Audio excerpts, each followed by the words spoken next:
Oke, kembali lagi di dunia CPT. Jadi pada kesempatan kali ini dunia CPT ingin membagikan sebuah tips bagaimana caranya kita melihat sebuah spesifikasi di dalam oli. Seperti yang kita tahu bahwa di Indonesia itu sangat banyak sekali oli yang beredar, mulai dari merek Shell, Enduro, Motul, dan banyak merek lagi seperti Federal, Top One gitu. Nah, tiap oli itu memiliki spesifikasi yang berbeda-beda. Terus bagaimana cara kita melihat spesifikasi pada sebuah oli? Yang pertama yang harus kita ketahui bahwa oli itu sendiri memiliki yang paling banyak dijual itu bahan dasar oli itu 3, yaitu oli mineral, oli semi sintetis, dan oli sintetis. Oli mineral adalah oli yang berbahan mineral, sedangkan oli semi sintetis itu adalah sebuah penggabungan dari oli berbahan dasar mineral dan dicampuri dengan oli sintetis. Untuk kadarnya berapa itu tidak diketahui. Pokoknya semi sintetis itu adalah penggabungan antara oli mineral dengan oli sintetis gitu. Dan untuk bahan yang terakhir itu adalah oli sintetis gitu. Oli full sintetis. Jadi oli itu benar-benar terbuat dari bahan sintetis. Nah, yang pertama-tama yang perlu kita lihat untuk melihat sebuah oli itu ada pada bagian kekentalannya. Nih, 15W40 gitu ya. Dan di oli-oli pun lain pun ada kayak Enduro ini tertulis 20W50. Di Motul pun ada 10W30. Apa sih maksud dari SAE? SAE itu adalah kekentalan sebuah oli. Di sini kan tertulis 15W40. Maksudnya seperti apa? 15W itu menunjukkan kekentalan oli pada saat dia kondisi dingin, dan 40 itu adalah kode huruf tingkat kekentalan oli pada saat dia panas. Nah, jadi ketika mesin ini dingin, oli itu encer. Tapi begitu mesin digunakan kan mesin akan panas tuh, dan panasnya pun akan merembet kepada oli. Nah, semakin panas suhu oli, kekentalannya pun akan semakin kental. Sebuah perbandingan terbalik dengan minyak goreng. Seperti yang kita tahu, minyak goreng itu semakin panas dia akan semakin encer gitu. Kalau oli dia semakin panas maka dia akan semakin kental agar dia tetap bisa menjaga komponen mesin. Lalu habis dari kekentalan oli, dan juga contoh lagi nih 10W30 itu maksudnya ketika dia berada di suhu dingin, kekentalan olinya itu nilainya itu 10. Tapi begitu sudah masuk ke mesin suhu panas, kekentalan olinya akan berubah menjadi 30, maka olinya akan semakin kental gitu. Dan juga oli ini untuk kita tahu kualitasnya bagus atau tidak, kita bisa melihatnya itu dari ini, API. Jadi API itu kalau nggak salah Amerika, pokoknya sebuah dari Amerika yang bergerak untuk menilai kualitas sebuah oli, di mana ditandai dengan kode, biasanya dengan kelihatan dari sini nih. Tar fokus, mungkin ini akan terlihat jelas. Nah, di sini lihat ada tulisan API Service SL. Apa maksudnya? Kita perlu ketahui dulu bahwa S ini berarti bensin. Artinya oli ini diperuntukkan untuk kendaraan bensin. Sedangkan L, huruf keduanya gitu, dari API Service ini, yang perlu kita ketahui adalah semakin hurufnya ini mendekati angka Z, maka kualitasnya semakin baik. Sebagai perbandingan di sini dengan oli, kelihatan nggak kira-kira ya?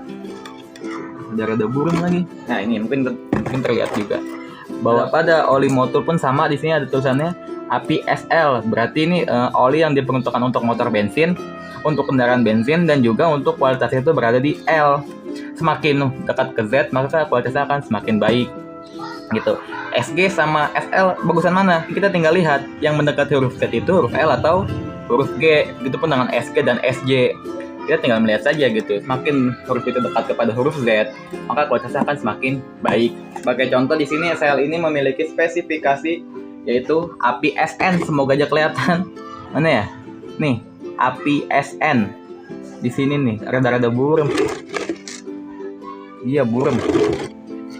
Makanya sel ini memiliki kualitas API SN. Nah, sekarang kalau ditanya API SL sama API SN bagusan mana? Kita kan hanya tinggal menilai huruf L dan huruf N itu lebih mendekati Z, itu yang mana? Apakah L atau N gitu.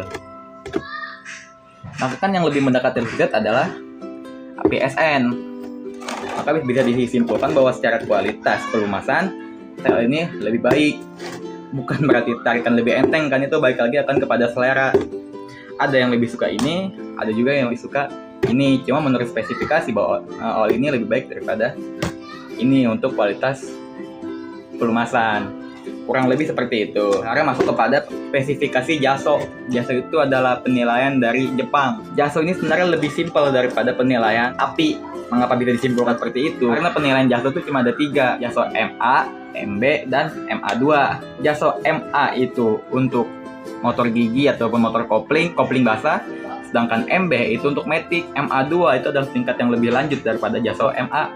Artinya JASO MA2 itu secara kualitas lebih baik daripada MA doang gitu. Sebagai contoh, nah ini tertulis JASO MA. Artinya apa? Oli ini diperuntukkan untuk motor kopling basah, entah itu motor gigi ataupun motor kopling. Sedangkan untuk oli motul ini, dia itu JASO-nya adalah JASO MB. Tuh, bisa teman-teman lihat di sini MB. Artinya apa? Oli ini diperuntukkan untuk motor matic. Maka di gambarnya pun jelas di sini adalah kendaraan matic, bukan kendaraan motor gigi. Karena memang pada dasarnya kendaraan ini diperuntukkan untuk oli ini diperuntukkan untuk motor matic gitu.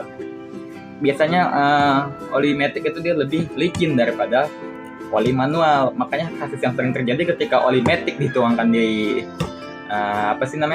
kopling basah, itu biasanya koplingnya selip, licin karena olinya terlalu licin. Sedangkan matic kan emang dia nggak perlu oli yang rada-rada kesat, dia emang perlunya oli yang licin-licin aja gitu.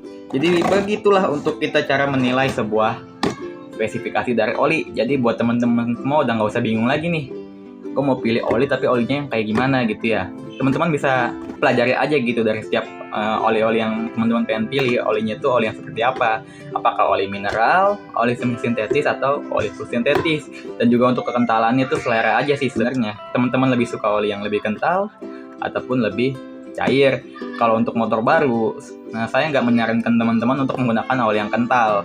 Kenapa? Karena biasanya di dalam mesin itu masih pada rapat, karena komponennya masih baru. Jadi kita nggak perlu oli yang kental. Ya pokoknya oli cair pun dia bisa masuk ke sela-sela mesin gitu kan, dia cair. Sekalipun celahnya rapat, olinya masih bisa masuk. Berbeda dengan motor-motor yang udah berumur, biasanya rongganya akan lebih besar. Yang artinya kita perlu oli yang lebih kental untuk mengisi rongga-rongga yang atau celah-celah yang udah apa ya bahasanya, yang udah membesar lah gitu, udah ya sudah memiliki celah lah gitu ya. Nah, begitulah kira-kira penjelasan dari saya. Kalau emang saya ada salah dalam menjelaskan, silakan teman-teman mau koreksi di kolom komentar.